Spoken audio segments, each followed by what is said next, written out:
সম্মানিত ভিউয়ার্স, আসসালামু আলাইকুম। আজকে আমি আপনাদের সাথে আলোচনা করব ইজিপি কি এবং ইজিপি কিভাবে কাজ করে। তো সম্মানিত ভিউয়ার্স, ইজিপি হলো ইলেকট্রিক গভর্নমেন্ট প্রকিউরমেন্ট, হলো সরকারের অনলাইন টেন্ডার ব্যবস্থা। ইজিপি সিস্টেম কিভাবে কাজ করে? Step 1, registration. শুরুতে আপনাকে রেজিস্ট্রেশন করতে হবে, অর্থাৎ অনলাইনে আপনাকে ইজিপির জন্য রেজিস্ট্রেশন আবেদন করতে হবে। অর্থাৎ ঠিকাদার ইজিপি ওয়েবসাইটে রেজিস্ট্রেশন করে ইউজার আইডি ও পাসওয়ার্ড পায়। স্টেপস 2, টেন্ডার খোঁজা। ওয়েবসাইটে লগ ইন করে টেন্ডার খুঁজে নিজের কাজের যোগ্য টেন্ডার নির্বাচন করে।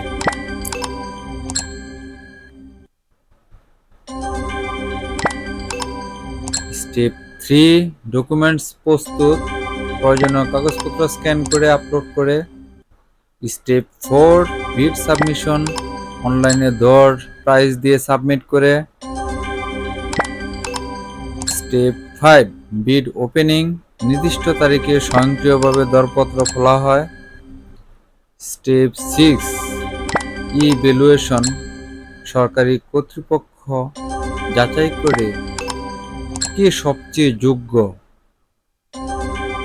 তাহাকে টেন্ডারের জন্য মনোনীত করে। স্টেপ 7, ওয়ার্ক অ্যাওয়ার্ড, অর্থাৎ সফল ঠিকাদারকে কাজ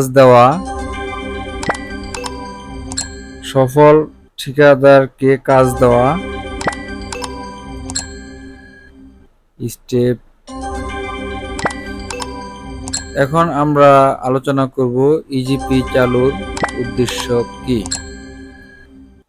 ইজিপি চালুর উদ্দেশ্য হলো দুর্নীতি কমানো, স্বচ্ছতা অর্থাৎ ট্রান্সপারেন্সি নিশ্চিত করা, সময় ও খরচ বাঁচানো, দ্রুত টেন্ডার প্রক্রিয়া সম্পন্ন করা, সব ঠিকাদারের জন্য সমান সুযোগ তৈরি করা, কাগজপত্র নির্ভরতা কমানো, পেপারলেস সিস্টেম।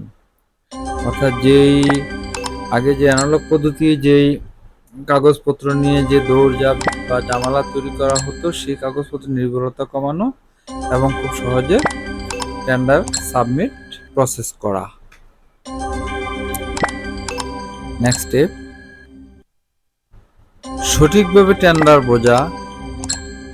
টেন্ডার ডকুমেন্ট ভালোভাবে পড়তে হবে। স্কোপ অফ ওয়ার্ক পরিষ্কার বুঝতে হবে।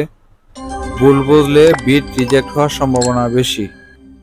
অর্থাৎ টেন্ডার ডকুমেন্ট যে সার্কুলার হয়, সেই সার্কুলারটি আপনাকে ভালোভাবে পড়তে হবে।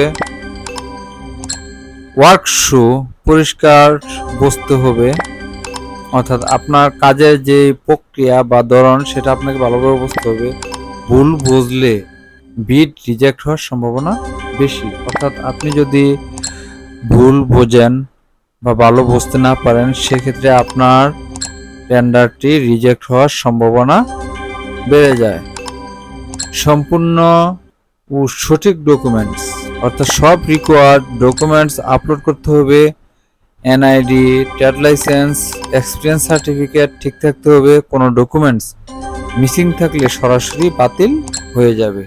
তো এই বিষয়গুলো আপনাদেরকে সতর্ক থাকতে হবে। টেন্ডার ড্রপের ক্ষেত্রে এই বিষয়গুলো আপনাদেরকে সতর্ক থাকতে হবে।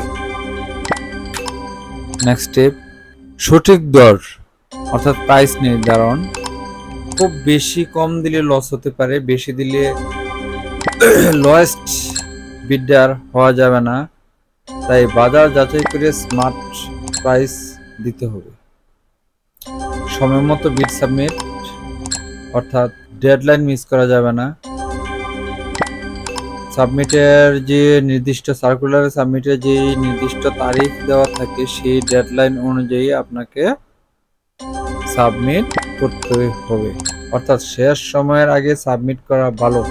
সার্ভার সমস্যা এড়াতে আগে কাজ শেষ করুন। নেক্সট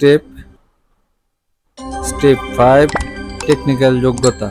কাজের এক্সপিরিয়েন্স থাকতে হবে, পূর্বের কাজ, পাস্ট পারফরমেন্স গুরুত্বপূর্ণ, এলিজিবিলিটি ক্রাইটেরিয়া ঠিকমতো পূরণ করতে হবে, সিস্টেম ব্যবহারের দক্ষতা, ইজিপি পোর্টাল ভালোভাবে ব্যবহার জানা, অর্থাৎ ইজিপি যে ওয়েবসাইট আছে সেই ওয়েবসাইট লগ ইন করে আপনাকে ভালোভাবে ব্যবহার জানতে হবে এবং সার্কুলার খুঁজে বের করতে হবে। সেই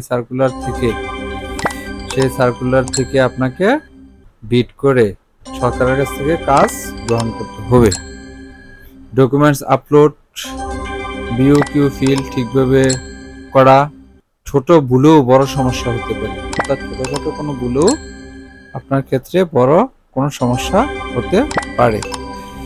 নেক্সট স্টেপ, নিয়ম ও শর্ত মেনে চলা, PPR public procurement rules follow করতে হবে, টেন্ডার কন্ডিশন ভাঙলে ডিসকোয়ালিফাই হবে।